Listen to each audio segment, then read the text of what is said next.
kábíyèsí Owoade ti wọ wàhálà o ẹ̀yin olólùfẹ́ gbẹmí débẹ̀ Iyalaje ti jáde tán o wọ́n tú àṣírí kábíyèsí Owoade ẹ wò nǹkan tí kábíyèsí Owoade ń ṣe ní abẹ́ ní pẹ̀rẹ̀pẹ̀rẹ̀ ẹ wò Iyalaje wọ́n ti tú gbogbo ẹ̀ jáde wọ́n ti fọ́gbà yẹn gan lórí kábíyèsí Owoade ẹ wò akẹ́kẹ́ fìdílé ká wá gbọ́ àṣírí kábíyèsí Owoade pẹ̀lú pásítọ̀ tó ń jẹ́ mi ò mọ orúkọ pásítọ̀ ẹ̀ bọ̀ Celestial lórúkọ pásítọ̀ ẹ wò ẹnu mi kọ́lẹ̀ tí máa gbọ́ akẹ́kẹ́ fìdílé kẹ́ wá gbọ́ bí Iyalaje bọ́ ṣe tú àṣírí kábíyèsí Owoade. Kábíyèsí o mo yí ká ọ̀tún mo yí ká òsì o kọ́ adé ó pẹ́ lórí o kílẹ̀kẹ̀ ó pẹ́ lọ́rùn kírùkẹ̀rẹ̀ ó dé kíní bàbá èwo ló kàn yín nínú ìjọ Celestial kó ẹ má bínú o ìbéèrè ni mo béèrè o sí òfàjà tó bá yẹ pé bẹ́ẹ̀ lórí wọ́n lẹ́yìn lẹ́ ń pàṣẹ láti inú pálásì yín àbọ̀ parọ́ mọ́ kábíyèsí ni.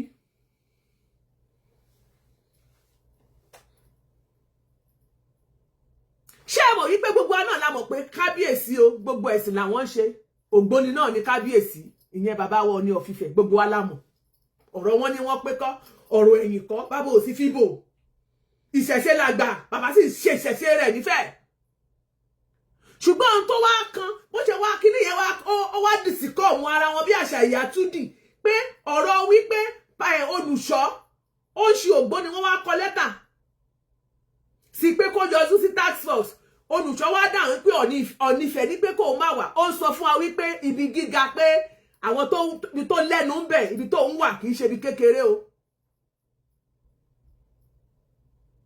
Iman, how are you? Àbí pé ibi tó ń wà pé ibi tó ti ń pàṣẹ táṣẹ ti ń jáde ibi tí wọ́n ti ń pàṣẹ tí wọ́n ti ń control ibẹ̀ ló ń wà o. Ilé ológun wọn ló ti di àfagbára wọ Olúṣọlá Balógun wà láyé ìparọ́ confam ní àbá àti òṣì. Tẹ́ fi mọ̀ pé lóòótọ́ agbára kan wá látòkè. Ṣé mọ̀ nǹkan táwọn pastors office ṣe?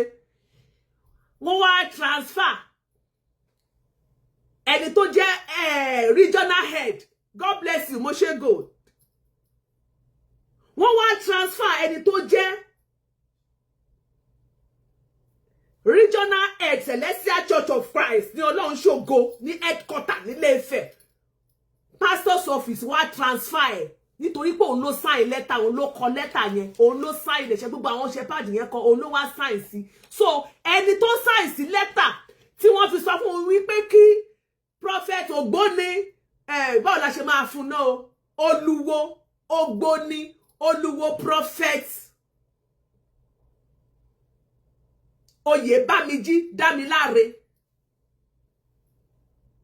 wọ́n wá transfer regional head yẹn wọ́n wá transfer so wọ́n ò ṣe kankan fún up to now àwọn retí láti àti June 11 ni wọ́n ti transfer regional head yẹn tá a ti ń wòran mo ń wo ni pé káwo ìgbésẹ̀ tẹ́fẹ́ pé okay tó ló kọ lẹ́tà ó ti jẹ̀bi sí bóyá kò gbàṣẹ lọ́wọ́ yín nítorí agbára wá látòkè fọ́ọ̀sì kan wá fọ́ọ̀sì wá lókè fọ́ọ̀sì kan gbẹ́bọ́dí God bless you fọ́ọ̀sì kan wà lókè tó ń dagbó láàmú tó ń dalẹ̀ láàmú níjọ Celestial tí agbára wà bí tẹ́tí lọ́ ṣe eriwo yà àbí eriwo má jà àbí kílẹ̀ lọ́ ṣe hallelujah àbí eriwo yà tẹ́tí ń bẹ̀.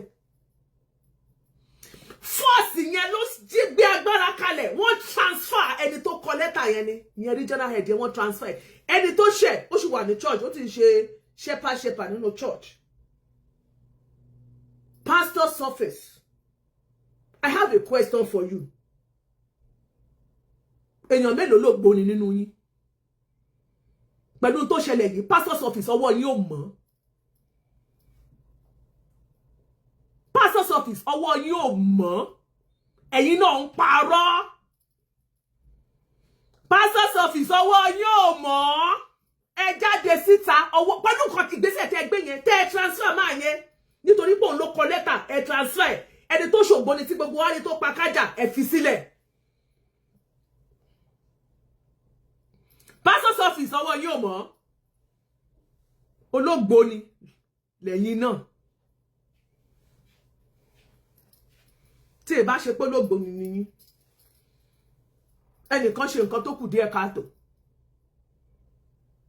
ó yẹ káṣe ó jáde ni kí gbogbo àwọn ọmọ ọjọ́ mímọ́ àwọn ọmọ Celestial kan rí pé nǹkan tó ṣẹlẹ̀ yẹn kò dùn mọ́ pastor's office nú so àwọn pastor's office yín náà wọ́n wá transfer ẹni tó kọ lẹ́tà ẹni tó sign lẹ́tà yẹn ẹ transfer ẹni tó ṣe kìí ṣe tẹ́ẹ̀lé sọ́mọ̀ Ogboni Dámiláre kẹ́ sọ́mọ̀ ẹ̀ pé máa bọ̀ wá sẹ́yìn máa bọ̀ wá sí Kétu máa bọ̀ bá wa ní Kétu báyìí ó rí nǹkan tí constitution wá sọ ni constitution Celestial London section 101 títí dé 103 in tó sọ pé ọmọ Celestial àkọ́kọ́ ò gbọ́dọ̀ ṣe ẹgbẹ́ kò gbọ́dọ̀ ṣẹgbẹ́ àwọn kò gbọ́dọ̀ ṣẹgbẹ́ Ògbóni ọmọ Celestial àkọ́kọ́ ò gbọ́dọ̀ ṣe báyìí kò tí ẹ gbọ́dọ̀ gbóyè ayé gan à ń fúnyàn ní balógun ṣé ó tiẹ̀ ti pẹ́ tó ti ń jẹ yẹn àìmọye tó ti ń jẹ ọ̀tún òsì balógun aṣípa ojúlóge kìnnìkan àìmọye tí gbogbo wọn ti lọ ń gbà àìmọye àwọn ọmọ ìṣẹ̀lẹ̀ táwọn náà wà nínú àwọn tó ń rúgbà Ọ̀ṣun àbí àrí lórí social media táwọn àwọn ọmọ ìṣẹ̀lẹ̀ yín ẹnu ò kì í sì lára ẹ̀yin Celestial àfi bí afọ́kèémù nígbà tí wọ́n bá ti gbé tó bá ti lọ tí wọ́n ti lọ rúgbà Ọ̀ṣun tó bá ti parí Ọ̀ṣun tán tẹ bá ti rí wọn ṣọ́ọ̀ṣì wọ́n ti wá wọnú ẹnu wọ́n á máa jíṣẹ́ fún yín ìwọ náà mọ ọkọ lẹ̀ ayé ọ̀tẹ̀ ẹ̀ ta pa òbí ìbọn ìwọ tó lè fẹnu ara ẹ̀ bẹ́ẹ̀ a ó sì fi fún ọ ó ní o lẹ́nu ẹgbòòrò lòun ó kún nígbà ó bá yá ìníjọ́ kí gbogbo yín ó gbọ̀n tó ní kálukú ó mọ tẹ́ ẹ̀ mọ̀ wá tí ọ̀sọ́nù ká eléyìí ni yóò jẹ́ kẹwàá arúlé tẹ́ ẹ pé Ọlọ́run tẹ́ ẹ mọ̀ lẹ́ẹ̀mọ̀ òun lẹ́ẹ̀mọ̀ béèrè nǹkan lọ́wọ́ rẹ̀ nítorí ọ̀pọ̀lọpọ̀ nínú Bíbélì sọ pé àwọn èèyàn mi ṣègbè nítorí pé wọn ò ní ìmọ̀ ó lọ máa kúnlẹ̀ sọ́dọ̀ ànáìtì tó kúnlẹ̀ fún tí ìgbàgbọ́ ti ẹ̀ gan ó gùdù ó strong ju mi tó lọ ń kúnlẹ̀ sí lọ ó lọ forí gbà ó rí pé ò yẹrẹ ẹ wò àwọn obìnrin kan sì wà nípa ayé wọn ti bàjẹ́ débi wípé bí táyé wọn ta dé wọn mọ̀ ṣe ṣùgbọ́n wọn mọ̀ wá pásítọ̀ kiri ni ẹran tó dájú ní ọbẹ̀ pásítọ̀ ni ó jẹ́ yóò lọ lọ́hùn ún lò pásítọ̀ wà Alian ìyá mi ṣe wà God bless you pásítọ̀ yóò gbé bọ́ lọ sórí ìta mẹ́ta lóòru níbo wá gbàgbára lọ́wọ́ táwọn wọnú ṣọ́ọ̀ṣì àwọn wọ white garment á máa gun pa lá máa sọ hallelujah lẹ́yìn tó bá ti ṣe eríwo yàtọ̀ tó ní ṣe àbọ̀rú àbọ̀yè ńlẹ̀ fá àwọn èèyàn mi ṣègbè torí wọn ò ní mọ̀ pastor's office ara yóò mọ̀ fúnrọ́ yín rùn pastor's office orí nǹkan kan ṣe sí àwọn àṣẹ tó jáde látòkè into fún prophet olùṣọ́ Ògbóni yẹn tó fún ní God láti sọ pé fáwọn task force wípé Ọọ̀ni of Ifẹ̀ ní kóun má wá Aliya thanks for the stars Ọọ̀ni of Ifẹ̀ ní kóun má wá ẹ mọ̀ pé agbára kan ni tẹ́ fi wá mọ̀ pé lóòótọ́ àwọn agbára kan wọ́n ṣe kí ni wọ́n ń kanra wọn níbì kan àwọn pastor's office ẹni tó kọ lẹ́tà yẹn ló wá fìyà jẹ wọ́n transfer kúrò bẹ́ẹ̀ ìwọ wo lórí ìrìkúrì ìwọ ló sáì nǹkan tí ó yẹ kó o sáì nínú ilé Ọlọ́run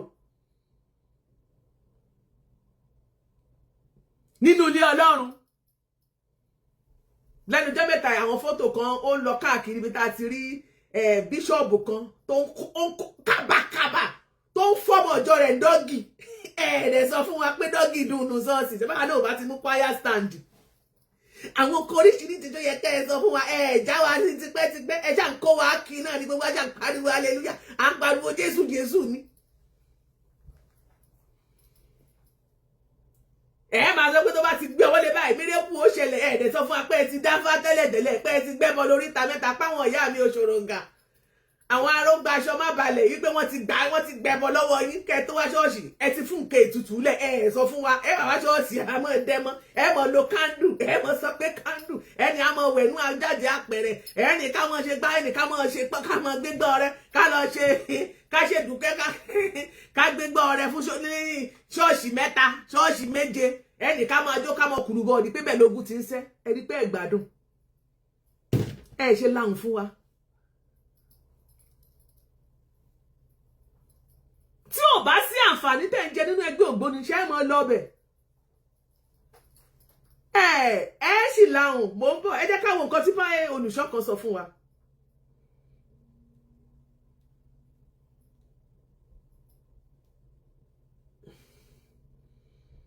ẹ jẹ́ ká gbọ́ ohun tó lùkọ́ mo bọ̀ ẹ jẹ́ kí n wá ohun tó lùṣọ́ ìsọ̀nà. Jésù ẹ fọ́ hand mi o. Olùṣọ́ Prophet Gabriel Evans, yes. Mo ti edit mo gé kúrò mẹ́. Olùṣọ́ tó lọ Ogboni. That is doing Ogboni. Olùṣọ́. It is trending. Everybody's shouting. Everybody's doing what? Shouting. Bloggers are posting it. Yeah. Everybody's talking about it. Let me ask those bloggers that are doing it today. Nígbà tí mo pariwo ńjọ́ sí pé 70% àwọn shepherds were going to occultism. Ẹni sùúrù Daddy Evans. Ẹni sùúrù Daddy. Ẹ jọ̀ọ́ ṣé gbọ́ nǹkan tí màá yẹn sọ. Bóyá fẹ́ kan kí n tan Bluetooth kẹ́ fi gbọ́. Màá yẹn sọ pé nígbà tó ń sọ lọ́jọ́ kìíní àná wípé 70% àwọn shepherd àwọn nínú Celestia 70%. 70%. Olùṣọ́ kan ló sọ bẹ́ẹ̀ òṣèbẹ́ fẹ́ tí a rí gbọ́. 70% àwọn olùṣọ́ nínú Celestia ó ló gbọ́ ní pé gbogbo ló wà ní court. Ẹgbẹ́ abẹ́ dáhùn. Ẹgbẹ́ abẹ́ dáhùn. Ẹ jẹ́ ká bóyá kí n tún rewind ẹ̀ fún yín. Daddy ẹ sọ̀rọ̀ sókè. That is doing Ogboni. It is trending. Trending. Everybody's shouting. Yes. Everybody's doing what? Shouting, sir. Bloggers are posting it. Everybody's talking about it. Let me ask those bloggers that are doing it today. Nígbà tí mo pariwo ńjọ́ sí. Tó pariwo ńjọ́ sí. Pé 70% àwọn shepherds were going to occultism. Okay, it is trending now. Ó gbé ṣáàkì sọ́rùn. Wọ́n lọ fi sèyàn. Wọ́n single ẹ̀ out. Olùṣọ́ àgùntàn ni. Ẹ jẹ́ kí n sòótọ́ fún yín. Ṣé ẹ̀rọ ọmọkùnrin tẹ rí yẹn? Olùṣọ́ àgùntàn tẹ rí yẹn. Ṣé kí n sòótọ́ fún yín? He's an errand boy. Kí ló gbé? Errand boy. Wọ́n máa ń ránṣẹ́ boy. Àwọn ọ̀gá ẹ̀ wà nínú ìjọ ẹ̀. Wọ́n wà. Àmọ́ bí a pastor's office náà wà. Àwọn bàbá ẹ̀ wà nínú ìjọ ẹ̀. Àwọn leaders ẹ̀ wọ́n wà nínú ìjọ ẹ̀. Tó bá ti bọ́ yẹn ti dìkù tí tó bá lanu ẹ̀. Tó bá lanu ẹ̀. Kì í máa gbé ẹlòmíì. Ṣé kí n dẹ́rù báyìí? Ẹ má dẹ́rù bàbá sá. Ẹ má dẹ́rù bàbá jù. Ẹ jẹ́ kí n sòótọ́ fún yín. Àwọn ọ̀gá ẹ̀ DM ẹ̀ lórí WhatsApp. Wọ́n ti DM lórí WhatsApp. Fọkànbalẹ̀. A máa yanjú ẹ̀. Fọkànbalẹ̀. I know the way this church operates. I am a Celestian of over 50 years. Over 50 years. I know the way this church operates. Ṣé gbọ́? I know. Ada fún yín sà. Ẹ jọ̀ọ́ tẹ́ bá mi ẹ̀yin tẹ́ bá mọ pastor yìí, prophet yìí, ẹ bá ní mo kí wọn. Mo kí wọn ní ti hallelujah ti really Jésù tó ní mi ti ẹ̀ pọ̀ àbáwọn ṣe sọ̀rọ̀ yìí. Wọ́n láwọn ti ń sọ. This man has been saying it. Pé pariwo pé ẹ ṣe nǹkan sí i. 70% àwọn tó jẹ́ yes it's my brother Àṣàkẹ́ ẹ bá mi kí wọn sà. Ẹ bá mi kí brother yín pé mo kí wọn gan mo appreciate wọn wọ́n kú ọkàn akin City of David Ìbàdàn ló wà. Ẹ bá mi kí wọn ẹ jọ̀ọ́ bá mi pàtẹ́wọ́ fún wọn. Máa yí sóòótọ́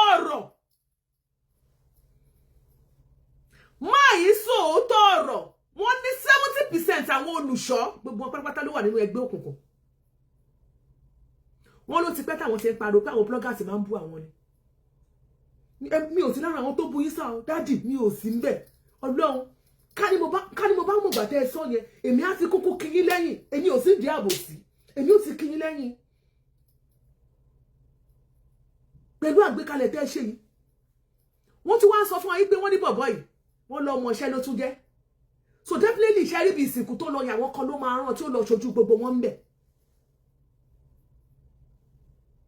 Wọ́n láwọn akàn ti DM ẹ̀ wọ́n máa sọ fún pé calm down ní sùúrù o a máa yanjú ẹ̀ nǹkan tó dẹ̀ ìṣẹ̀lẹ̀ nìyẹn ó lè fi gbọ́ nǹkan kan láti pastor's office wọ́n pé pastor's office gan fúrọ́ ọdí wọn gan oorun ọwọ́ tí wọ́n gan òun mọ́ because tọ́wọ́ wọn bá mọ́ ní pastor's office irú nǹkan ìṣẹ̀lẹ̀ báyìí bá ṣẹlẹ̀ tí gbogbo èèyàn ń gbé tí gbogbo èèyàn ń sọ ó yẹ kí ọ̀rọ̀ ti jáde kí àṣẹ ti tẹ̀lé ní pastor's office up to now wọ́n fold hands wọn ni wọ́n pretend pé wọ́n mọ nǹkan tí wọ́n ṣe bọ̀bọ́ yẹn ṣì ń gbèsè ní church. àwọn ẹgbẹ́ Ògbóni àwọn náà wá reply wọ́n kọ lẹ́tà nínú lẹ́tà táwọn ẹgbẹ́ Ògbóni sọ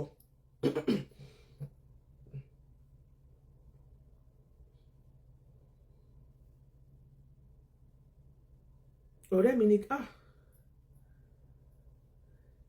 nínú lẹ́tà just copy the link mo ṣe copy link yẹn nínú lẹ́tà tẹgbẹ́ Ògbóni tí àwọn ẹgbẹ́ Ògbóni kọ wọn ò fi gbogbo ara mọ́ gbogbo ohun tó ń ṣẹlẹ̀ yẹn àwọn concerns ẹgbẹ́ Ògbóni. The attention of concerned parties have been drawn to the statement issued by the leadership of Celestial Worldwide regarding the alleged membership of Prophet Oyebamiji Damilare in Ogboni fraternity, an attempt to portray such association as automatically connected with autism, fetishism, or ungodly practices. We wish to state clearly that this position raises serious questions of consistency and fairness. The leadership of the church cannot condemn another spiritual association while ignoring the facts that many practices within Celestial Church of Christ itself involve spiritual symbols, objects, and rituals that some observers also interpret as spiritual practices. Wọ́n lẹ́yìn tẹ́ wà ní wọ́n ní gbogbo tẹ́yìn náà sọ yìí. Tàbí àwọn tẹ̀lẹ̀ tẹ́ gbogbo èyí tẹ́ fi ń bínú lórí ọ̀rọ̀ Dámiláre àwọn kan reformed Ògbóni. Wọ́n ní ṣèbí inú ìjọ sẹ̀lẹ̀ náà. Wọ́n ní gbogbo tẹ́yìn náà máa ń dánwò mẹ́ gbogbo tẹ́yìn ṣe bẹ́ẹ̀ náà pé ṣèbí gbé bí spiritual náà ni. Wípé wáyé tẹ́ fi ń condemn ẹnìkan. Wọn ò bú yín o. Wọ́n kàn ṣe wọ́n fi ọ̀rọ̀ wí ọ̀rọ̀ ni o pé same làwọn. Wáyé tẹ́nìkan fi wá tẹ́ wá lẹ́nìkan lọ́dọ̀ àwọn tẹ́ ń gbẹ́nu sókè ọ̀rọ̀ yìí pọ̀ o. The use of candles, spiritual items, symbolic objects, prayers over materials, and various forms of spiritual consultation and intervention are practices that exist within many religious traditions. Therefore, presenting another group of presenting àwọn Ògbóni yẹn pé bí àwọn pé ẹ mọ̀ pé wọ́n wà unique nǹkan kan ó ní wọ́n sọ yẹn bùmọdé. Maybe I shall say one with fetish or occult activities while defending similar spiritual expressions within one's own institution appears contradictory. It is important to avoid hypocrisy and apply the same standard to everyone.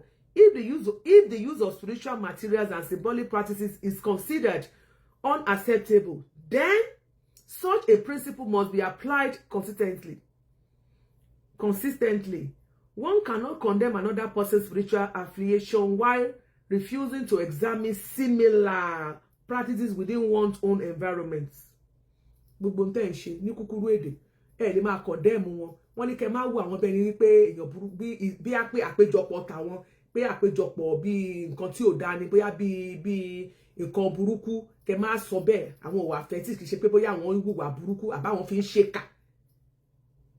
Mo máa portrait yín bẹ́ẹ̀ kó dáa kì í dẹ́ ṣe pé bóyá máa pé tó bá mú kẹ́yìn náà máa ṣe kẹ́mọ́ tọ́ candle kẹ́mọ́ làbẹ́là gbogbo nǹkan tẹ́ fi ń símbọ̀ gbogbo nǹkan tẹ́ ń ṣe yẹn tẹ́ fi ń lò lọ́dọ̀ yín níjọ Celestial definitely ẹ̀ lè condemn àwọn pé same làwọn àtògbóni àti Celestial báwo náà ṣe ń ṣe nǹkan tọ́jọ́ ṣe táwọn náà ń ṣe gbogbo ṣe tuntun ṣe gbogbo ẹ̀yin náà ṣáà ń ṣe ní ṣọ́ọ̀ṣì tó ń sọ nìyẹn. Kódà ńgbà tó yá a gbọ́ pé wọ́n sọ wípé ṣé káwọn gbé list jáde pé táwọn bá gbé list káwọn gbé list àwọn olùṣọ́ yín káwọn gbé list wọn jáde fún yín àtàwọn ọmọ ìjọ náà tó ti wá pé táwọn bá gbé list jáde fún yín pé ṣọ́ọ̀ṣì yín máa dàrú o ìjọ ó lànà o kíjọ mọ́ lọ túká àwọn jẹ́nsí wá challenge wọn pé kán gbé list jáde ṣùgbọ́n àwọn bàbá yẹn wọn ò lè sọ̀rọ̀ wọ́n bẹ̀bẹ̀ ni wọ́n dákẹ́ ṣe ni ó lè fi ni pé wọ́n dákẹ́ yẹn torí wọn kò tán bá gbé list jáde nǹkan ó bàjẹ́ lóòótọ́ why tẹ́ fi ń parọ́ fún wa why tẹ́ fi ń forúkọ Jésù tẹ́ fi ń bojú torúkọ Jésù ò bá wà powerful tí ò tó jókòó tì tí ò tó gbójúlé wá ìtẹ́ fi ń kọrin mo lọ́lúwa mo lórúkọ lọ́jọ́ gbójúlé mo lọ́lára ní tó lágbára ayé èjù ẹ̀jẹ̀ kò lè gbà mí lọ́wọ́ rẹ̀ bàbá ẹ mà kọrin ó ń lajú àpọ́jù ó jí òkú dìde ó márùn lára dá kí lè tẹ́ fi ń parọ́ kí lè tẹ́ ṣe jẹ́ káyé ó mọ̀ wípé gbogbo àwọn iṣẹ́ ìyanu ilé ṣẹlẹ̀ nígbà tá a bá tẹ́ǹdì nígbà tá a bá ti fi késàrì fún késàrì káwá padà wọnú ṣọ́ọ̀ṣì ká fi tọ́ náà fún Ọlọ́run. I'm highly disappointed in Celestial Church of Christ.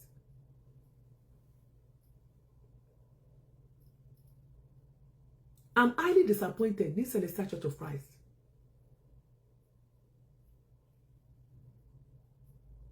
Pẹ̀lú àwọn nǹkan oríṣiríṣi tó ń ṣẹlẹ̀ ẹ jẹ́ kí n wò ta ló lè bá wa tàn mọ́lẹ̀ sí kinní iná.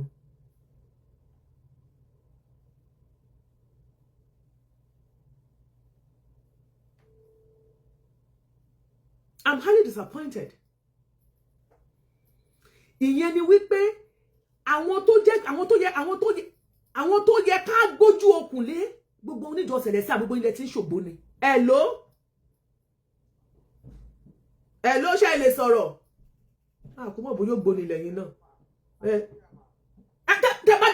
kí lẹ sọ tí bá gbá lélúyà lẹ́nu yín máa fún yín níṣẹ́ lẹ́nu kí ló já lélúyà ẹ sọ pé ní wọ́n yà. tẹ bá tún sọ àwùsùbìlà ìgan màá rán yàn sí pé kán náà yìí gbogbo àwọn ará ṣọ́ọ̀ṣì kan ló ti ń ṣògbóni ni àwọn bóyá yìí náà jára wọn ni. Iyalaje tẹ̀kẹ̀ ẹ́ ṣe ẹyọ gbogbo tí wàá lọ́sàn-án yìí. Mi ì ṣe ní yọ gbogbo tì ní mo ti ń ṣe ṣóò fún yín látẹ̀kàn mo kàn ní kí n wò bóyá yìí náà ti wà lẹ́gbẹ́ Ògbóni ṣé ẹ sọ pé ẹ mọ̀ pé àwọn Celestial àwọn chọ́ọ̀chì yín àwọn olùṣọ́ yín 70% wọn ṣe é gbọ́ pé ẹ sọ pé ẹ mọ̀ ìpọ́n sọ pé Ògbóni gbogbo wọn wọ́n wá lọ síbẹ̀. Jésù Kristi ti Násárẹ́tì a kì í ṣògbóni. irọ́ wo náà sọ bẹ́ẹ̀ pastor's office gan Ògbóni wà nù wọn. ṣe lẹ́bídẹ́ǹsì Iyalaje. ẹ sọ pé kí n ṣe káwò ẹni kí n ṣe káwò mo fi sọ bẹ́ẹ̀. all right ma ẹ jẹ́ àwò. ẹ ṣé God bless you.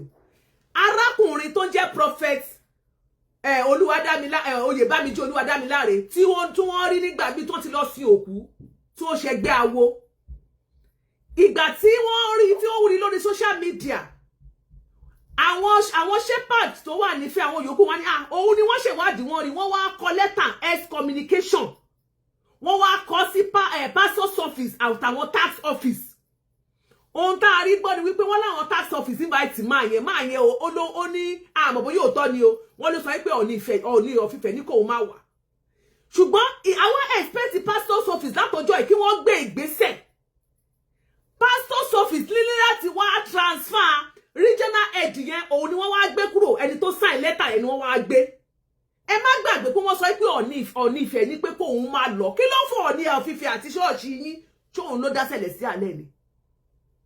bóyá Ọọ̀ni ọ̀fìfẹ́ ní pásítọ̀ títí ẹ̀ tóun yàn.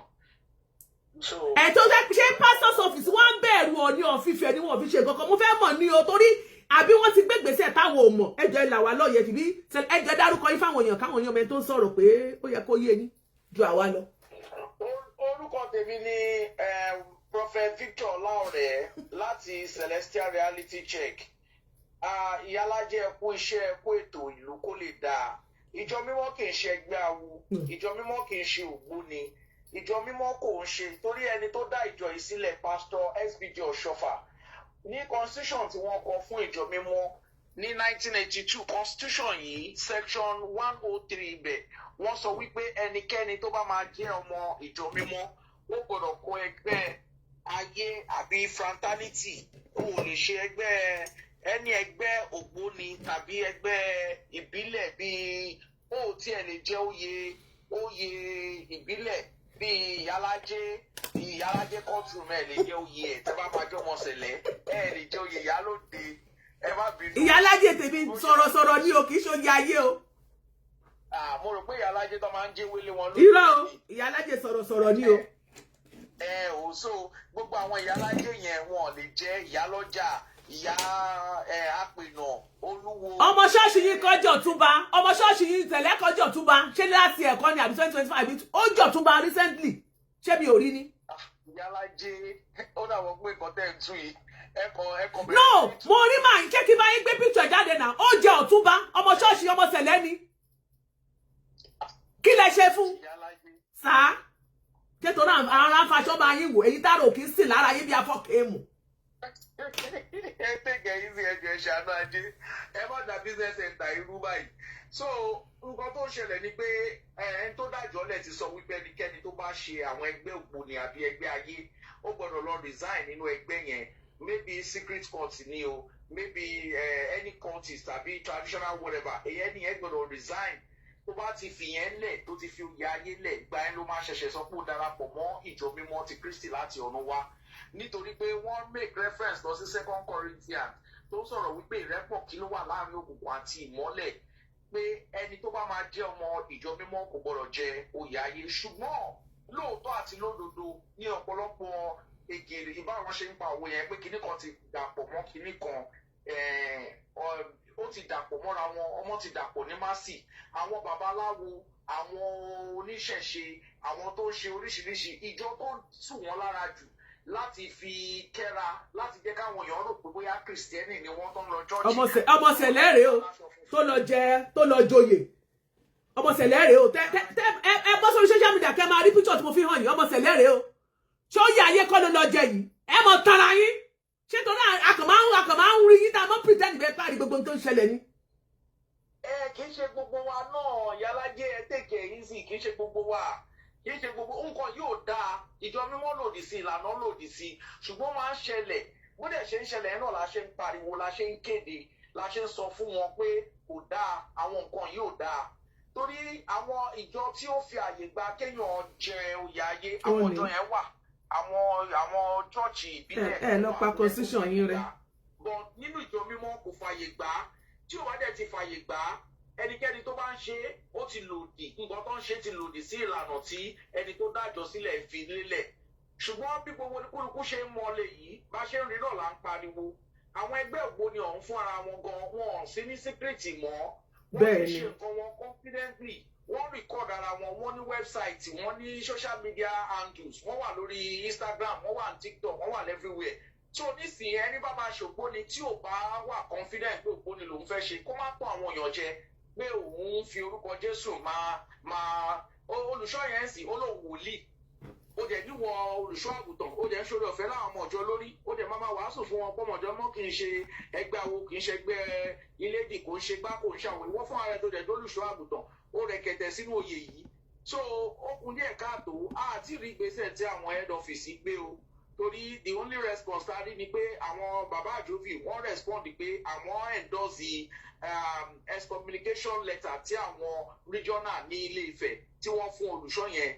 So but yàtọ̀ sí response bàbá àjòfì yẹn, a rí pé kí pastor's office kí wọ́n kọ lẹ́tà pé àwọn confam excommunication olùṣọ́ yìí. Wọn ò jẹ́ gbé lẹ́tà jáde pé kò ń ṣọmọ sẹ̀lẹ̀ mọ́, torí bẹ́ẹ̀ mi àti ń ṣe ń sọ̀rọ̀ yìí lé ní àná ó sì lọ chọ́ọ̀chì, wọ́n ṣe gbé jerímọ̀yàmọ̀ wọlé, èyí tó yẹ kán fi ké wẹ̀ẹ́ríwòyà, wọ́n ṣe jerímọ̀yàmọ̀, ó dẹ̀ kọrin, wọ́n ṣẹ̀sìn, wọ́n ṣe wàásùn. So ohun tá a rí tó ń ṣẹlẹ̀ nìyẹn o, kò yé wa àmọ́ bí tá a máa mo ti bá yín. So ṣe rí pé ṣọ́nà tí mo sọ ṣé mo parọ́? So kí ló dé táwọn pásítọ̀ ṣe ẹjọ́ mo gbọ́ wípé wọ́n ní arákùnrin yẹn sọ wípé okay ṣáwọn tax force torí ẹ̀ sí lórí show màá fi mọ ọ̀rọ̀ yẹn bóyá ó right. Àwọn tax force ìgbésẹ̀ wo ni àwọn bàbá àjòvì àbí wọ́n pè àbí wọn ò pè? Bàbá àjòvì wọ́n kí ló sọ fún wọn? Wọ́n pe ọkùnrin yẹn pé kó wá, wọ́n lè continue investigation pé nítorí investigation tí àwọn ará Ilé Ifẹ̀ ṣe ní Ọlọ́runṣògo region, àwọn bàbá àjòbí tí wọ́n gba lẹ́tà látẹ̀dọ̀ wọn, àwọn náà fẹ́ ṣe investigation tí wọn kó má dàpọ̀ pé wọ́n kàn déédéé dá lẹ́bi nítorí pé wọ́n rí fọ́tò ní ọ̀la àbí wọ́n rí fídíò ni o, wọ́n rìkọ́dù ẹ̀ live and direct. Bẹ́ẹ̀ ni àwọn tó dẹ̀ rìkọ́dù ẹ̀ dẹ̀ post ẹ̀, àwọn tó dẹ̀ rìkọ́dù ẹ̀ rí ẹbí olóògbé ni wọ́n, àwọn ò mọ̀ pé bóyá nǹkan tó ń ṣe ń bẹ̀ bóyá kò dáa àbó dáa. So ìgbà tó dẹ̀ pé kò lọ, wọ́n dẹ̀ bí kí ló dé tó wá, appointment tán fún lọ bí mẹ́ta, ó ní Ọọ̀ni of Ifẹ̀ ló ní kó má wá. So agbára ń jẹ̀ṣẹ̀ wa kù, ó ṣe àwọn task force náà kù, àwọn ọmọ bíi máa bá yàrá já sí. Ṣé ó sọ wípé Ọọ̀ni Ifẹ̀ ní kóun má wá? Bẹ́ẹ̀ ni. Okay, so but nígbà tí pastor's office tó yẹ kó wá gbé ìgbésẹ̀ lórí nǹkan tó wà nílẹ̀ yìí, wọ́n ní pastor office transfer máa regional head yẹn ṣé lóòótọ́ ni àbí irọ́ ni. Òótọ́ ni ní June 11 ni a rí lẹ́tà tí alàgbà Káyọ̀dé Àjàlá tí wọ́n gbé jáde tí wọ́n transfer regional head. Ìyẹn prophet Josu Ahotan Michael. Bẹ́ẹ̀ ni ìyẹn ni regional wọn olóṣàìn lẹ́tà tí wọ́n fi excommunicate olùṣọ́ yẹn. So àwa ti rò pé bóyá olùṣọ́ tí wọ́n ní wọ́n bá nídìí aláwo yìí ni wọ́n máa gbé ṣùgbọ́n ṣe ni láàánú pé regional tó fáìn lẹ́tà wọn ni wọ́n gbé. Bóyá nọ́mbà ìyá Àjàlá lè pè tó jẹ́ spokesperson fún pásítọ̀ yẹn ló lè ṣàlàyé òun ló lè defend tó lè mi ò ṣiṣẹ́ lọ́fíìsì pásítọ̀. Kí ló dé tí wọ́n fi keep quiet? Kí ló dé tí àwọn pastors office ò ṣe nǹkan kan tó yẹ pé ní ẹni ìka mọ́ níyí o ayé mọ̀ ní ká o ayé mọ̀ ní ká o. Kí ni àní mo sọ pé pẹ̀lú nǹkan tó ṣẹlẹ̀ yẹn mo forí calculate ni anybody can think mo ṣe ń ronú. Ayé ti wọnú ìjọ Iyalaje ìjọ ti wọnú ayé ti wọnú ìjọ. Àní pastor's office ẹ máa gbọ́ ṣe eré mi sọ pé ní pastor's office yìí yẹn àwọn kan wà ń bẹ̀ àwọn forces kan wà ń bẹ̀ wọ́n ti sọ ṣe pé bàbá prophet Evans wọ́n sọ nínú fídíò wọn wọ́n sọ pé that boy gan wọ́n ní shepherd yẹn gan wọ́n ní multiplayer bí wọ́n ní errand boy ni àwọn ọ̀gá wọ́n wà ní ìjọ wọ́n ní wọ́n ti máa DM pé fọkànbalẹ̀ o a máa yanjú ẹ̀ má wọ̀rí a máa yanjú ẹ̀ nǹkan tó dẹ̀ ṣẹlẹ̀ ni pé wọ́n ti yanjú ẹ̀ lábẹ́nú sìn àgbọ̀n kankan because báwo ló ṣe correlate Ọọ̀ni of Ifẹ̀ tó jẹ́ ọba kó wá máa pàṣẹ kó máa fohùn ránṣẹ́ kí yẹn wá máa sọ fún yín pé wọ́n ní kóun máa wà ṣé Ọọ̀ni of Ifẹ̀ ṣé òun ni wọ́n ó ìsọ ẹ̀ àṣẹ olùṣọ́ ni torí kò yé wa tí bàbá wa Ọọ̀ni of Ifẹ̀ ìyẹn ni wípé bàbá wa Ọọ̀ni Ifẹ̀ bóyá orúkọ yẹn náà lẹ́tà kan ti wá láti bóyá Ọlọ́run dájú mi omi ìmọ̀ allegedly bóyá ó ti jáde láti palace tó ti dé pastor's office tí pastor's office náà wọ́n ti jẹ́ dòdò wọn ò lè sọ dòdò mọ́ tẹ́ pé lára wọn náà àwọn kan Ògbóni wà nínú wọn ẹ lè sọ pé wọn ò sógbò nínú àwọn pastor's office pẹ̀lú nǹkan tó ṣẹlẹ̀ yẹn torí wọn ò ṣe nǹkan kan wọn ò gbé gbèsè. Iyalaje ṣe rí gbogbo ọ̀rọ̀ tẹ́ ń sọ yìí mi ò lè sọ pé irọ́ mi ò dẹ̀ lè sọ pé òótọ́. Ọdún tó kọjá ni Reverend kí ló jẹ́ Evans láti Ìbàdàn tó sọ pé 70% àwọn olùṣọ́ ní Celestial ló ń ṣògbó ni nígbà tó dẹ̀ sọ ọ̀pọ̀lọpọ̀ wa nísẹ̀lẹ̀ náà la kéyìnbó pé kí ni evidence tó ní tó fi sọ pé 70% kò yé yín báyìí ṣùgbọ́n gbogbo àwọn ìrírí ìtajà bẹ̀rẹ̀ sí ní rí báyìí bíi pé kólíkálukú máa gbàdúrà oníkálukú kó mọnú ara ẹ̀ ni torí kò yé wa mọ́ báyìí. Ní nǹkan bí ọdún kan sẹ́yìn àwọn ọmọbìnrin tí wọ́n ń gbé gbá tí wọ́n ń ṣe ọlọ́ṣun tí wọ́n ń di igbá. Èmi àti bọ̀dá yìí máa ń ronú bákan náà ṣá. A bẹ̀rẹ̀ sí ń bá wọn jà pé. Ẹ̀yin náà rí wọn àwọn tó ń gbé àwọn arúgbó Ọ̀ṣun mo ṣe ṣó yẹn gbà yẹn pé àmọ̀tí àwọn Celestial tó rúgbó Ọ̀ṣun. Dọ́bà tí wọ́n ní ṣọ́ọ̀ṣì ẹ̀mí dẹ̀ sì ń lò wọ́n ẹ̀mí dẹ̀ sì ń lò wọ́n ní ṣọ́ọ̀ṣì wọ́n dẹ̀ sì ń jíṣẹ́. Ayé mi tèmi bá mi. Iyalaje oríṣiríṣi ẹ̀mí ló wà àmọ́ ibi tí ẹ̀mí yẹn ti wà. Ẹ gbà wá ni ẹ ti ń gbà wá ọlọ́wà ẹ ti gbà wá. Nígbà tẹ́ mọ̀ wípé orúkọ Jésù ò tó láti lajú afọ́jú láti jókòó dìde ìpè àfi káṣẹ gbé awo wá ìtẹ́ ìfi lahùn fún wa tẹ́ wá táwọn èèyàn yín wá lọ síbẹ̀ wọ́n lọ ń gbàgbára wa agbára tó wá lọ gbà wá bẹ́ẹ̀ wọ́n wá tún lò fún wa ní ṣọ́ọ̀ṣì ẹ̀ ṣe fẹ́ fún ọ̀ṣẹ́ fọ̀nà hàn gbogbo wa káwọn lè mọ ibi tá à ń lọ kí gbogbo wa lọ bẹ̀. Kì í ṣe Iyalaje ọ̀rọ̀ kan sọ yóò yé mi kì í ṣe kò sẹ́ni tó sọ̀pọ̀tì wọn. Ẹ bá sọ bẹ́ẹ̀ o pastor's office support wọn tí pastor's office ò bá support wọn yẹ kí ìgbésẹ̀ ti jáde láti ìgbà ló ti ṣẹlẹ̀ tó ẹ̀ṣẹ̀ ṣẹlẹ̀ ni kò ṣẹ̀ṣẹ̀ ṣẹlẹ̀ náà May ló ti ṣẹlẹ̀ kí wá ní May tó ṣẹlẹ̀ oṣù tó ṣẹlẹ̀ ló ti ṣẹlẹ̀ kí pastor's office wá rí ṣe sí. Èmi ò ní defense fún pastor's office. Lè defend wọn torí ẹ̀yin náà mọ̀ pé pẹ̀lú nǹkan tó ṣe ó kù díẹ̀ káàtó àbí ẹ̀yin support nǹkan tí pastor's office ṣe ní tá à gbọ́ kankan látẹ̀dọ̀ wọn àbá má ṣe irú ṣóòyè kárí pastor's office ti gbé ìgbésẹ̀ ni àwọn adákẹ́ àwọn òfẹ́ sọ̀rọ̀ látọjọ́ kó má di pé èèyàn wá fún ṣọ́ọ̀ṣì ó wá fún pastor ó ń ṣe kíní kan ṣèbí ṣe wọn náà lọ ṣọ́ọ̀ṣì ṣèbí christian wọn náà ó wá ń wá fún ṣọ́ọ̀ṣì ló jẹ́ kí n dákẹ́ èmi náà wá ń wòran mo dẹ̀ gbogbo òwe mi mo ń kọ́lẹ̀ báyìí gbogbo tó ń ṣẹlẹ̀ lórí social media mo ra ń kọ́lẹ̀ gbogbo táwọn rí là ń kọ́lẹ̀ pé báwa náà bá ti dé àwọ̀ṣẹ́ o ó yẹ kí mo jẹ́rìí wọn ní pastor's office pé wọ́n á ti ẹ̀ ṣe mo ti ẹ̀ jẹ́rìí bàbá yìí. mo bá Iyalaje ṣe mọ nǹkan tó yà mí lẹ́nu ohun tó yà mí lẹ́nu jù ni pé èmi bá ẹni tó rìkọ́ọ̀dù fídíò yẹn ẹni yẹn pè mí pé òun lòún rìkọ́ọ̀dù fídíò yẹn o òun jẹ́ lọ bẹ̀ ó nígbà tó ń dẹ̀ débẹ̀. ẹ power tap please ẹ máa sọ mo ń gbọ́ yín sà. ó nígbà tó ń débẹ̀ òun rí i pé kì í ṣe máa yìí nìkan ni pásítọ̀ tó wà láàrin wọn pé àwọn pásítọ̀ ìjọ míì náà wà ń bẹ̀ àwọn CAC àwọn Pentecostal churches àti àwọn Orthodox churches gbogbo wọn ló jọ yapa. ṣùgbọ́n kí n má dárúkọ ó wá nígbà tó ń jẹ́rìí gbogbo ẹ̀ pé òun ò pé bóyá normal ṣe mọ̀ ara lè fẹ̀lẹ́ nìyẹn náà àwọn ọ̀jẹ̀ ni wọ́n close mọ́ àwọn olóògbé so wọ́n fi pé bóyá àmúlùmálà ní gbogbo ẹ̀ pé wọ́n máa ń ta ọjà ìmọ́ra wọn bí àtàmọ́ra ẹnìyẹn ò fi kà sí nǹkan ó lóun mọ máa yí dáadáa ó mọ̀ pé olùṣọ́ àgùntàn ni ó nígbà tó jẹ́ di pé òun kọ́kọ́ ni man of God tóun rí tó da ikú bora òun lòun ò ṣe sọ̀rọ̀ tó bá pẹ́ ẹnìyẹn rí i pé nǹkan tí ò da ni mí rò pé òun kò máa post ẹ̀ sórí afẹ́fẹ́ torí ẹ̀dọ́ ẹnìyẹn làwa ti lọ download ẹ̀ tá ti crop ẹ̀ jáde. ṣàpáwọn yẹn kàn ètò òsìnkú làwọn post wọn kúkú torí tiẹ̀ post ẹ̀.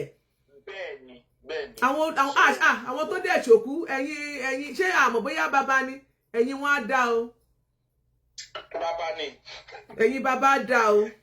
torí olókùú ṣòkú bàbá ẹ má bínú o pé òun òkú yín gbogbo ẹ má bínú ẹjọ́ nítorí tọlọ́run ẹ̀yin awo ẹjọ́ ẹ wo mo gbà fún yín ẹ̀yin awo mo kíra fún yín. àwọn ìfọ́ọ̀mù jẹ́ wàá tún halẹ̀ mọ́ wa pé àwọn máa táwọn bá rìlíìsì wọ́n ti ẹ̀kọ́ right up rẹpẹtẹ pé kí ni right wa láti máa expose. nígbà olùṣọ́ yẹn. wọ́n wá halẹ̀ mọ́ yín báwọn ṣe halẹ̀ mọ́ yín. wọ́n kọ right up pé kí ni reason tàṣẹ àtàṣẹ àtàkì máa yẹ pé nǹkan táwọn àṣẹ báwa náà ń lò mọ́lẹ̀ à ń lo ìdà tradition wọ́n ṣàkọ gbogbo ẹjọ́ yẹn rádaràda ìgbà tó ń dẹ̀ kọ́ àwọn ọmọ ọjọ́ ògbà wọ́n ní rárá pé òfin àti ìlànà wà nínú òjò mímọ́ òun lè ṣẹ́gbẹ́ àwọn oníwọ̀ wòlíì ká má ti wá sọ pé olùṣọ́ àgùntàn ibi tó ti ń fọ̀rọ̀ ẹ̀rọ bá ti ní pé táwọn bá gbé list mẹ́mbà àwọn jáde pé ṣé àwọn olùmọ̀ọ́dúnkù wọn ní white garment church dámì pé wọ́n kó gbogbo white garment pọ̀ bóyá mẹ́mbà wọn dẹ̀ pọ̀ rẹpẹtẹ. mo gbà kí ṣe pé bóyá kọ́ àṣírí ti tú sẹ́ gbogbo ìta ìmọ̀ máa ṣe rí wo wáyà àbí kílẹ̀ máa ń kọ́ ṣọ́ọ̀ṣì yẹn rí àti rí wí. kí wọ́n lè ṣe jẹ́rìmọ̀ àti jẹ́rìmọ̀ máyà àti eríwò wáyà àti eríwò yà kíni yàtọ̀. èwo tún ni jẹ́rìmọ̀ yà mọ̀ kọ́ dáadáa jẹ́rìmọ̀ yà mọ̀. Eriwo yẹ ma, eriwo ya. Áńgẹ́lì kò fàyọ̀ lọ́rùn bá ṣe ń kọ́ nìyẹn kò sí eriwo yànú ẹ̀. So ìgbà tó dẹ̀ halẹ̀ báwọn fẹ́ gbé líìsì àwa náà dẹ̀ ń dúró àwa jèzí ní kán gbé líìsì jáde o àtìgbà yẹn wọn reply wọn respond mọ́. So àní ṣé ẹ gbọ́ àní sísà tó pè mí nísà ní pé àwa jẹ̀ǹzì èyí náà tún sọ bẹ́ẹ̀ ó ní àwa jẹ̀ǹzì ní pé kọ́ gbé líìsì jáde ṣáyìn jẹ̀ǹzì sẹ́ẹ̀ l'association ní tẹ́bí. àwọn òdìgbà ni wọ́n ní máa ṣe orúkọ Jésù fi ṣe orí ọ̀fẹ́ fún wa sọ́dẹ̀ wá ṣe irú. ẹ̀yin jẹ̀ǹzì ní kọ́ gbé jáde síta tó má gbé jáde síta ṣọ́ọ̀ṣì yóò wà ní dàrú. káwá kú. kájí bá máa tún kó tú ká mọ bí láti máa tún bẹ̀rẹ̀ tá bá máa tà fún China ní ká tà ká. kò sí bàdá ẹ̀ ní tà fún China. bàbá mo bí iná pastor service ẹ̀ ló sà ẹ gbọ́. ní nọ́mbà bàbá àjòbí kẹ́ pé bàbá task force. ẹ jẹ́ kún mi ẹ sẹ́ni nọ́mbà bàbá àjòbí tí mo bá ti sùn kan kí n bá wọn sọ̀rọ̀ ẹ dákun torí Ọlọ́run tẹ́ bá ní. àwọn aago tó wà Nàìjíríà but kò yẹ kán ti sùn. ẹ jọ̀ọ́ ẹ ti máa ẹ sọ fún bàbá àjòbí pé mo fẹ́ pè wọ́n ẹ jọ̀ọ́ ẹ bá mi táàgì nọ́mbà wọn. ẹ sẹ́ndì ẹ ká pé wọ́n ẹ ṣe sà. eriwo yà ẹ sọ páyà àgbò ẹ ti sá lọ ẹ jẹ́ sọ páyà àgbò kíníkíní. tí bá tún gbọ́ sọ́mọ sẹ̀lẹ̀ kankan sọ hallelujah ó máa kó fọ́jú fún ni. ìyá Michael Iyalaje àníṣọ eriwo yà. ìkéde eriwo yà ni òkè ṣe pásítọ̀ olùṣọ́ tó fẹ́ wá gbèsè tó fẹ́ wá ṣèsìn tó máa ṣiṣẹ́ nu ṣọ́ọ̀ṣì tí ó máa jíṣẹ́ tó máa ṣètò tó máa gbàdúrà tó máa pàfọ́ọ̀mù iṣẹ́ ìyanu nígbà tó ti lọ sí eriwoya àyàgbó àyàtọ̀ tó ti lọ gbàgbára ń bẹ̀. ó kàn jáde látẹ̀dọ̀ wa ni kì í ṣara wa. Ara yín ni ẹ má dìnnà yẹn ìyẹn mi ò fẹ́ kì í ṣara yín ni kíni. Ogboni ṣẹlẹ̀ ẹ máa gbọ́ bóyá a máa fi gbogbo èyí tẹ́jọ́ mọ̀ ṣẹlẹ̀ ń sìn bóyá a máa fi Ogboni síwájú orúkọ yín kí lẹ pe orúkọ yín lẹ́ẹ̀kan. Prophet Ogboni Victor Laure. irọ́ o orúkọ mi mo ọlọ́mọ ẹ̀jẹ̀ jáde ní sátani. Ara yín ò ẹ wò ara yín ò mọ̀. irọ́ àwọn ò ṣe. Àṣàkẹ́ wọ́n ní ṣẹlẹ̀ làwa o tí bá tún gbọ́ ṣẹlẹ̀ làwa lẹ́yìn kẹsàn irú wo ọjà ẹ̀yin àti ta ni àṣírí yóò ti tú sí wa lọ́wọ́. Ká ní pé ẹ fẹ́ máa defend ara yín bọ̀dá Victor ẹ dákẹ́ ọ̀rọ̀ òdùn lẹ́nu yín bọ̀dá Victor ọ̀rọ̀ òdùn lẹ́nu yín ibi tí ọ̀rọ̀ ti lè dùn lẹ́nu yín tí bá sọ̀rọ̀ ẹ dákẹ́ mo ti win nìyín ibi tí ọ̀rọ̀ ti lè dùn lẹ́nu yín ká ní pastor's office ti pàṣẹ tí wọ́n ti kọ lẹ́tà to the gbogbo effect pẹ̀lú nǹkan tó ṣẹlẹ̀ yìí wọn kàn to that effect ìyẹn ni wípé pastor's office gangan fúnra wọn agbára kan wà there is a force or forces tó ń darí ní pastor's office tí ó ń pàṣẹ fún wọn tí wọn ò fi lè gbé ìgbésẹ̀ kankan. ṣé mo gbọ́ ọ̀rọ̀ yìí gan lè má tó etí pásítọ̀. Kí bàbá àjòbí wá sọ lẹ́tà tí wọ́n kọ lẹ́tà tí mo gbọ́ wípé wọ́n ní wọ́n kọ copy pastor's office wà ní copy tí mo rí ìbùkà ló gbà á. Ajẹ́ secretary yìí ní pastor's office ajẹ́ pé secretary yìí tó bá gbà á tí ò bá kà sí ti pastor ajẹ́ pé Ògbóni ni.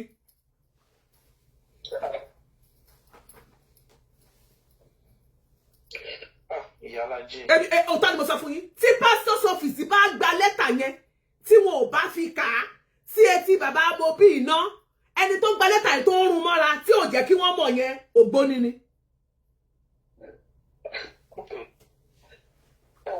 Èmi ò ní dìfẹ́ǹsì mo ti sẹ́ndì nọ́mbà bàbá àjòyè fún yín. Màá pè wọ́n bàbá àjòyè. kọ́lọ̀ jẹ́ kí wọ́n gbé. Àmì Jésù. Ẹ já pé bàbá àjòyè tó jẹ́ pé ipò wọn ni bàbá àjòyè ní àwọn ni head taxi. Àwọn ni chairman ní task force worldwide CCC worldwide. Àwọn ni alákòóso gbogbo task force.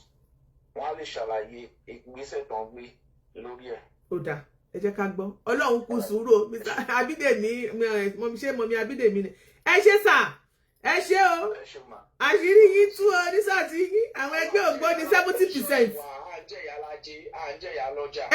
Ẹ bẹ̀rẹ̀ mi fi fọ́tò Ọ̀túnba hàn yín alọ́túnba a ní gbogbo àwọn yèyé oge àwọn ọ̀tún kinní kan ọ̀tún Ìyálóde ọ̀tún Iyalaje gbogbo wọn pátápátá la rí bọ́kọ́ ṣe ń jẹ nìyàwó oúnjẹ wọ́n tún gbọ́ṣu wọ́n ń gbégbá wọ́n ń rúgbá èwo la ní ṣé ká bá yín dà sórí igbá. Ẹ má dà sórí igbá ẹ ṣe díẹ̀díẹ̀ o. Ní ìsìn báyìí a lè gbé títún step up àti ń gbọ́ pé fèrèfèrè pé 70% pé Ògbóni ni wọ́n ní ìsìn yìí a lè ti rí àti rí. Wòlíì Evans sọ yẹn kò sí wọ́n lè wà lóòótọ́. Wọ́n wà ẹ mọ̀ pé gbàyẹn náà wọ́n ní kò sí gbogbo yín náà lẹ́ ń defend àwọn ẹ má máa defend àwọn olùṣọ́ yín mọ́ Ògbóni ni wọ́n o ẹ má defend wọn mọ́ o kóníkàlùkù mọ́nú ara ẹ̀mí tá a bá dé bí mo ṣe wà yìí èmi mọ Ọlọ́run tí mò ń sìn ọ̀pọ̀lọpọ̀ nínú àwọn èèyàn wa Ọlọ́run tí wọ́n ń sìn gan ju Ọlọ́run tó lọ forí balẹ̀ fún ní ṣọ́ọ̀ṣì lọ. Èmi mọ ẹni tí mò ń sìn mo mọ ẹni tí mo nígbàgbọ́ nínú ẹ̀ ìwọ tó yẹ pé Ọlọ́run ló ní ìgbàgbọ́ nínú ẹ̀ wà wá lọ fi ẹlẹ́ran ara wa lọ fi ṣe àgbẹ́kẹ̀lé ẹ wà wá lọ sí ṣọ́ọ̀ṣì lọ gbàdúrà kan wà ní wọ́n ń gbé sí òun sáré kúnlẹ̀ wà lólùṣọ́ kan gbé ọwọ́ lé ẹ lórí ó ń gbàdúrà fún ẹ ayé ẹ ti ta. Nǹkan tí mo fẹ́ lẹ́kẹ̀ mọ̀ Iyalaje ni pé ẹni tó dá ìjọ sílẹ̀ ó là ó yẹ sọ fún àwọn èèyàn pé ẹ lè ṣe awo kẹtújọmọ ọjọ́ mímọ́ o. Nígbà tẹni tó dájọ́ sílẹ̀ tó là á kílérè tẹ̀yìn wá fi fobi já. Nígbà tí bàbá Ọ̀ṣọ́fà tí wọ́n dá ìjọ sílẹ̀ mo ti gbọ́ wọ́n ti sẹ́ni wọ́n ní constitution yẹn wọ́n ní 101 títí dé 103 ẹni pé kí n lọ kà á àti ẹni tí bá kà á pé tí bàbá Ọ̀ṣọ́fà fi lélẹ̀ káwọn nìyẹn èmi wá bèèrè lọ́wọ́ wọn pé kí ló wà ń bẹ̀ wọ́n lọ sọ pé wọn ò gbọ́dọ̀ ṣẹgbẹ́ ayé wọn ò gbọ́dọ̀ gba kíní kan wọn ò gbọ́dọ̀ ṣògbó ni wọn ò gbọ́dọ̀ gbà wọ́n wá ṣe constitution yẹn náà làwọn àwọn ṣẹ́pàdì yín wọ́n fi ń kó wa lómi ọbẹ̀ jẹ nínú ṣọ́ọ̀ṣì tó bá ń wàásù àwọn dẹ̀ wá ń yọ kẹ́lẹ́kẹ́lẹ́ wọ́n ń lọ léjì wọ́n ń ṣàwo wọ́n ń gbé tutù wọ́n ń gbẹ́bọ wọ́n ń lórí ta mẹ́ta wọ́n ń sin wọ́n ń pa kájà wọ́n èyí tí wọ́n sọ fún wa pé kí gbogbo wa òpó náà nìyẹn kí gbogbo wa lọ máa pa kájà kó dáná ẹ ṣe mọ̀ pé chọ́ọ̀chì tá à ń sọ yìí ní Ifẹ̀ ló wà àwọn ará ní Ifẹ̀ kẹrí ẹ mọ̀ ọmọ Oòduà ni wọ́n. nígbà tí àṣẹ dẹ̀ máa jáde láti pastor's office tí wọn ò lè sọ̀rọ̀ sọ́rọ̀ tó wà nílẹ̀ yìí Èkó ni pastor's office wà ní Kétu.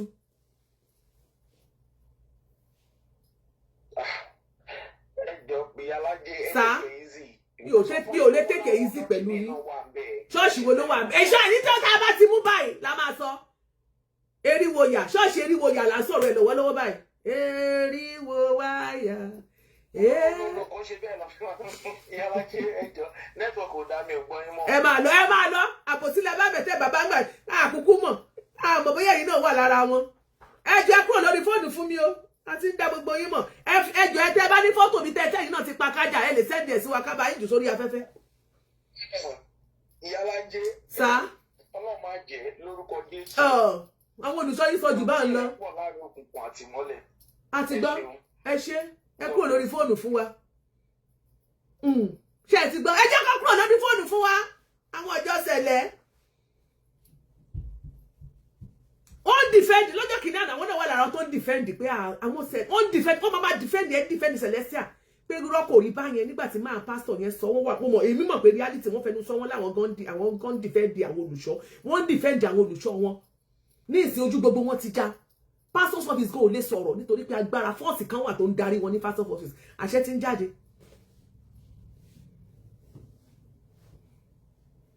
Lọ́jọ́ kìíní àná mo sọ̀rọ̀ màmá Àjàyí màmá Esther Àjàyí mo lọ́mọ kan wà tí màmá yìí tì mẹ́wọ̀n mo lọ́mọ yìí ti pẹ́ mbẹ́ mo lọ́mọ yìí wà kirikiri mo ní kí màmá Àjàyí kan bá wa fi ọmọ yìí sílẹ̀ mo bẹ̀bẹ̀ ọ̀rọ̀ ṣì ń bọ̀ lórí ẹ̀ kò kì í ṣòní ẹ mọ orú èèyàn tí ìyá Àjàyí náà jẹ́ àwọn kan sáré wọnú inbox ni wọ́n bẹ̀rẹ̀ sí bẹ́ẹ̀ mi yá Iyalaje ẹ má sọ nǹkan nípa ìyá Àjàyí she's a kinní kan of God she's a kinní kan ẹ máa parọ́ tanra yín ọ̀pọ̀lọpọ̀ yín lẹ́tí rìn dẹ̀ ọ̀pọ̀lọpọ̀ nípa yín láyé wọ́n ti bà yí ọ̀tá yín jẹ́ wọ́n ti brainwash yín ọpọlọ yín ti dàrú wọ́n ti gbé pépà sínú ẹ̀ nítorí wọ́n ti type sínú pépà báyìí wọ́n gbé Google height ni wọ́n gbé sínú Google height ni wọ́n gbé sínú orí yín ọpọlọ yín wọ́n ti kó lọ kò tí ì yá màmá Esther Àjàyí ẹ mọ̀ jàgbọ́n sí kọ́ kò tí ì kàn rọ yín nígbà ó bá kàn yín máa dì pẹ̀lú kéèsì yẹn I'm still coming back mo ti fún yín ní time tó pé kẹ́ fi ṣàtúnṣe lórí ẹ̀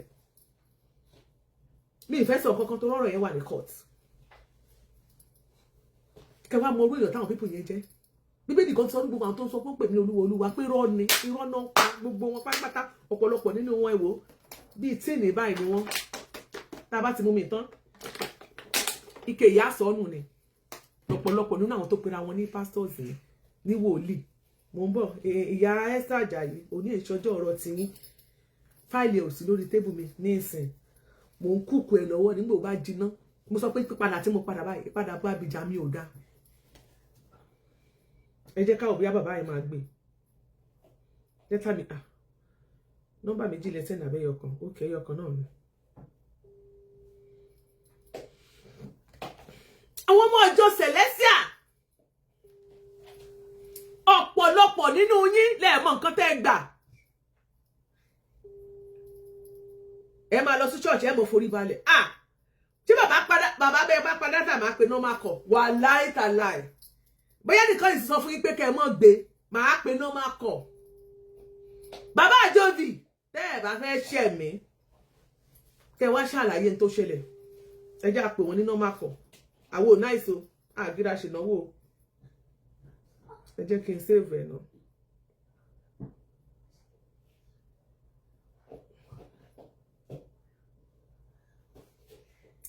Wálé Italy bó o níṣẹ́ wà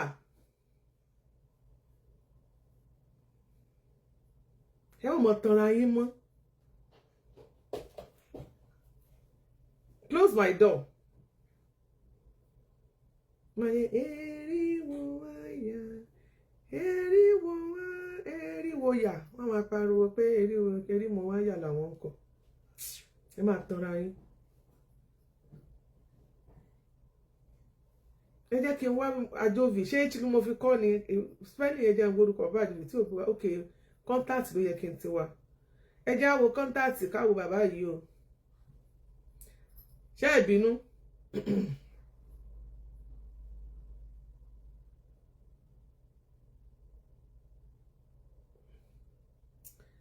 gbogbo bàbá àjòjì wá o ẹ jẹun kí mo fi báwo mo ṣe kọ orúkọ ẹ̀ AD ni ok ará oko làwà àwa fi Yorùbá pè ní bàbá yẹn ń ṣe Yorùbá nìyẹn o.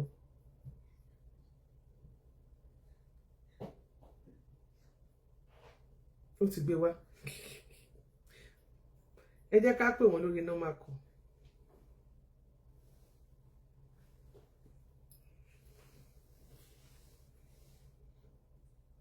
Ẹ jẹ́ ká òbí normal call máa wọlé. Àwọn ọmọ ṣẹlẹ̀ dẹ̀ burú wọ́n sáré pé bàbá àjòjì pé ẹ má gbé wọ́n fẹ́ pè yín lórí show.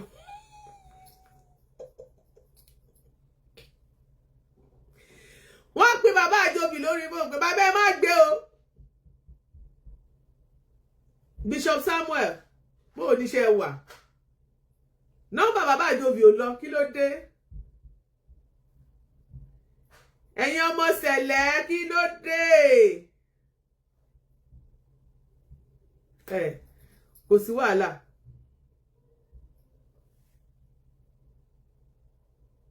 ok kílé tí ò lọ ẹ jẹ́ ká gba kọ́ fẹ́ wọlé. Hello.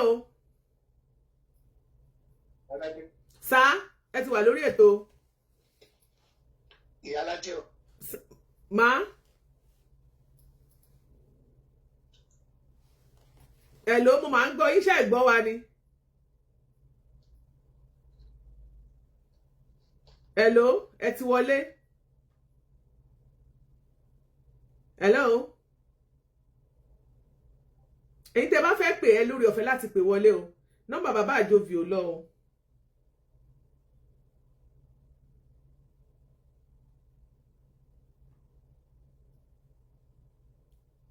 Kò lọ ẹ jẹ́ ká gbé ẹni yìí. Hello. Hello. Ẹ jẹ́ ń pè yín ṣé bí wọ́n torí mò ń pe nọ́mbà yìí ni ò ṣe lọ ẹ jẹ́ kí n kọ́ọ̀tì nọ́mbà tí mò ń pè. Òun ni torí ẹ̀ ni ò ṣe lọ. Hello. Hello. Hello, Iyalaje. Yà á ṣe ń gbọ́ mi báyìí. Yeah, èmi ti. Ṣé ẹ gbọ́ mi? Mo ń gbọ́ yín ẹ má bá a sọ̀rọ̀ lọ. Okay. Ẹ̀mọ ẹni tó ń sọ̀rọ̀ ní ọkọ̀ lóde ọ̀dà nọ́mbà yẹn ni. Mi ò mẹ́ni tó ń sọ̀rọ̀. Iyalaje, ṣe rí nǹkan tó ń ṣẹlẹ̀ yẹn. Gbogbo wọn mọ nǹkan tó ń ṣẹlẹ̀ nísẹ̀lẹ̀. Wọ́n mọ̀ bẹ́ẹ̀ ni. Wọ́n mọ̀. Ṣèbí ìkan nínú ìyàwó ọ̀ṣọ́fà kankan. ROF mi, Ogboni ni. Ìyàwó bàbá wọ ṣọ́fà. Ìyàwó ọ̀ṣọ́fà kankan, ìyàwó ọ̀ṣọ́fà kì í ṣe ọmọ ẹ̀, ìyàwó ọ̀ṣọ́fà kankan. Báwo lẹ̀yin ṣe mọ̀?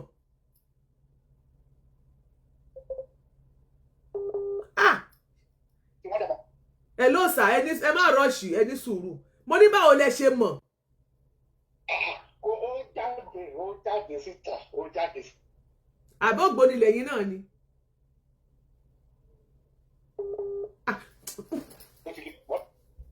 Nẹ́tíwọ́ọ̀kì yìí ò ṣe dáadáa. Ẹ ló sà ṣé ẹ ti ń gbọ́ mi? Èmi gbọ́ yìí. Èmi bẹ̀rẹ̀ mo ní pé ṣára wọn lẹ́yìn náà ni tẹ́ ẹ fi mọ̀. Nọ́mbà yìí nẹ́tíwọ́ọ̀kì yìí ò dáa ó fọ́ hang ni. Ok, ẹ jẹ́ kí n pè máa pè padà. Ó yẹ pè padà. Celestial reality wọ́n níyàwó ìkan lára àwọn ìyàwó bàbá wa ọ̀ṣọ́fà wọ́n ló Ògbóni ni. Nígbà tí ìyàwó bàbá wa ọ̀ṣọ́fà bá jẹ́ Ògbóni who are we tá a fẹ́ sọ pé a fẹ́ wá ṣọ́ọ̀ṣì yín. Àwọn gan bá lọ ṣògbóni kò sí ọkàn kí ló fi ń ṣèyàn. Àṣírí gbogbo yín ní ọmọ túlẹ̀ ẹyọ kankan ẹ wà mọ parọ́ ẹ mọ mú mi làánú ṣọ́ọ̀ṣì ẹ mọ̀ pé Jésù dé. Hello. Okay. Mo ti mọ̀ pé yín ni ṣé wà. Àdúpẹ́ ìṣẹ̀lẹ̀ mọ̀ ń lọ tẹ́lẹ̀. Ó ṣẹlẹ̀ lẹ́ lọ tẹ́lẹ̀. Tẹ́lẹ̀ I'm talking about 30 years ago. Kí ló wá lé yín kúrò bẹ́ẹ̀? Ẹ̀sùn èèyàn ọ̀rọ̀ ọjọ́ mi nígbà tọ́rọ̀ bá débẹ̀ ní pẹ̀lú àjọsọ. Kì í ṣe lórí nǹkan báyìí o, lórí selfishness. ìkan lára olórí wọn ó ti kú nísìnyí mo fi kúrò ń bẹ̀. ẹ power tap lórí TikTok, ẹ power tap. So ẹ sọ wípé ẹ níyàwó olùṣọ́, ìyàwó ọ̀ṣọ́fà, ṣé ìyàwó yẹn ṣì wà láyé? Ó sì wà láyé. Ó dẹ̀ ṣògbó ni. Bẹ́ẹ̀ ni arú ẹ̀ tí gbogbo wọn kọ́ dẹ̀ gbogbo wọn ní international kan mọ̀. Wọ́n wá ń parọ́ fún àwọn ọmọ ìjọ. So tó bá pọ́nìṣì máa yìí, tó bá pọ́nìṣì máa tí ó ṣe Ògbóni yìí, wọ́n ń tọ́ra wọn jẹ ni. Wọ́n ò lè pọ́nìṣì ẹ. Tágbára ti wá látòkè. Tí pastor's office gan ti transfer ẹni tó kọ lẹ́tà pé wọ́n ni wọ́n kọ lẹ́tà. Ṣé ẹ̀mọ́ kan tó ṣẹlẹ̀ agbára bàbá látòkè tó wọ́n máa sọ fún wọn pé ìyàwó bàbá yìí gangan tó jẹ́ olùdásílẹ̀ àrùn ẹ̀fọ́ ni tí gbogbo èèyàn ó lébùn ògbó ó sì ní gbangba báyìí ní gbogbo àwọn èèyàn rẹ̀. Ó ti jáde ní Ìjẹ̀bú bẹ́ẹ̀ ni. Ara ẹ̀fọ́ ni. Bẹ́ẹ̀ ni àrùn ẹ̀fọ́ ni. Ìyàwó ẹ̀yẹn ò sí ní Nàìjíríà ní US ló wà. US lọ́dọ̀ rí a. Bẹ́ẹ̀ni. Ṣé ẹ mọ orúkọ ẹni yẹn nínú ìyàwó wọn? Ṣé ìyá Magí ló bá tiẹ̀ máa ń pè náà? Ìyá Magí ń ṣe bẹ̀. Báyọ̀ ìyá Magí nǹkan kan sọ. Lẹ́yìn kínní màá sẹ́ẹ̀tì kínní fọ́tò ẹ̀ sí. Ẹ sẹ́ẹ̀dì fọ́tò ẹ̀ sí mi, ẹ jọ̀ọ́, mo ní interest. Nítorí. Ẹ ṣe sà. Ìyàwó God bless you. Ìgbà tó tiẹ̀ ti ní fọ́tò òun ó ti lẹ́rìí inú. Bó ṣe jẹ́ nìyẹn. Ẹ ṣe sà. Wọ́n ti tàn wá jìnnà. Aṣọ orúkọ Jésù kò tiẹ̀ ní wéètì. Kò ní wéètì láti lajú abọ́jú láti jókòó dìde ṣọ́ọ̀ṣì yín. Àbí kẹ́tẹ́ǹdì. Mo ga o. Ọlọ́run. Kí ló dé? Kí ló jẹ́ nàláì? Kí ló ní nàláì? Kí ló dé celestial reality? Bàbá àjọbì gánlẹ̀ kí wọ́n ti pè kí wọ́n náà fọ́nù wọn ò lọ. A fẹ́ béèrè àwọn questions lọ́wọ́ wọn. Àwọn gbogbo tá à ń gbọ́ ìbá ìwọ Ọlọ́run. Celestial reality ẹ rọra dákẹ́ ṣẹ́ níbi tẹ́ ẹ wà yẹn. Ṣé ẹ tún wá dìfẹ́ǹdì? Ẹ̀yin dìfẹ́ǹdì. For real? Bishop dákẹ́ o. Bishop wọ́n jẹ́ kí n fẹ́ kúkú lẹ́nu o. Bishop Ogboni Samuel. Wọ́n ní make una touch. I don't know, ma send the photo. Photo no ma fi defend there. Bẹ́ẹ̀ ìsọ lọ́jọ́ kìíní àná tó sọ pé àwọn kìíní Celestial pé wọ́n ṣògbó ni. Bẹ́ẹ̀ ṣe jáde tẹ́ defend irọ́ tẹ́ defend àwọn olùṣọ́ yín nìyẹn. Àgbàtà rẹ́ni tó pa kájà. Àwọn lọ́yà yín wo? Ẹgbẹ́ lọ́yà wá. You hear from our lawyer. Lọ́yà yín wo? Ṣé lọ́yà yín? Ṣé ojú òtì yín? Ní lọ́yà. Lọ́yà níbi tá a ti ní fọ́tò ọmọ ọ̀dọ́ sẹ́yìn Olúwadámiláre tó pa kájà. Tá a ti ní tẹ́ pé lẹ́tà tí wọ́n kọ nílé Ifẹ̀ tó fi excommunication àbí kí lẹ ń pè ẹ̀yìn Dámiláre ó wà lọ́wọ́ mi. Ṣé evidence ni? Ṣé ní proof ni? Ojú òtí ẹ̀ tì yín. Ṣó yẹ kẹ́ máa sọ̀rọ̀? Èyí tó pé tẹ́ bá ti pàdé wa lójú ọ̀nà tí bá tún gbọ́kẹ́ sọ hallelujah o láì kẹ́ sọ pé eriwo yà. Tẹ́ wá ti dé ṣọ́ọ̀ṣì yín. Eriwo yáyà. Eriwo yáyà. Orin tẹ́ máa kọ nìyẹn. Àwọn Ogboni kọrin sí ọ. Tààrẹ ni tó Ogboni tó wọ regalia, ó pa kájà tó wá léèyàn pa kájà, ó wọ ṣáàkì. Ẹni tààrí olùṣọ́ yín ó gbé ṣáàkì gidi báyìí ni. Wọ́n dẹ̀ jẹ́ ká mọ̀ yìí pé wọ́n pọ̀ gan nínú ṣọ́ọ̀ṣì. Nígbà tí wọ́n sọ pé táwọn bá bẹ́ speaker. Ṣé ẹgbọ́n kankan tó sọ wọ́n sọ̀rọ̀ kankan ní pastor's office ni? Tí pastor's office tó bá gbójú láyà ó yẹ kó sọ pé kí ẹgbẹ́ jáde síta ẹgbẹ́ lè sì jáde jẹ́ káwọn rí láàmọ̀ pé yes ògbójú láyà sọmọ àdẹ́kò ni wọ́n ṣùgbọ́n wọ́n dákẹ́ píún. Pastor's office dákẹ́ píún. sọ̀rọ̀ wọn lájú pastor office ò lè sọ̀rọ̀ tó rọ́wọ́ wọn ò mọ́. lẹ́nu ọjọ́ mẹ́ta oríṣiríṣi nǹkan ló ṣẹlẹ̀ níjọ Celestial.